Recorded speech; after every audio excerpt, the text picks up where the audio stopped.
তোমার কি করার আছে? তুমি একটা সামান্য, একে তো বাংলাদেশ মতো একটা ছোট্ট দুর্বল দেশ, আবার সে দেশের একজন অতি সাধারণ একজন নাগরিক, একজন নগণ্য মানুষ। তুমি এই আন্তর্জাতিক সমস্যার সমাধান করার মতো ক্ষমতা তো তোমার হাতে নাই। তোমার কি করার আছে? সো তুমি একটু আল্লাহর কাছে দোয়া করো, বাস।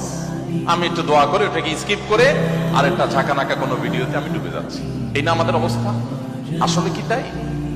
আমি তো তা মনে করি না।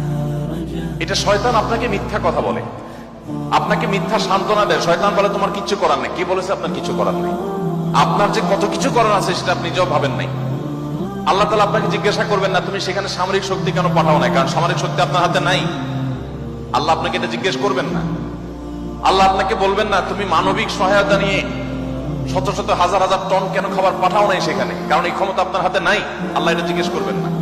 আল্লাহ জিজ্ঞাসা করবেন তোমার হাতে একটা ইহুদি পণ্য তোমার বাসায়, তোমার টয়লেটে, তোমার বেডরুমে, তোমার প্রত্যেকটা জায়গা, কখনো সাবানের নামে, কখনো শ্যাম্পুর নামে, কখনো লোশনের নামে, কখনো চকলেট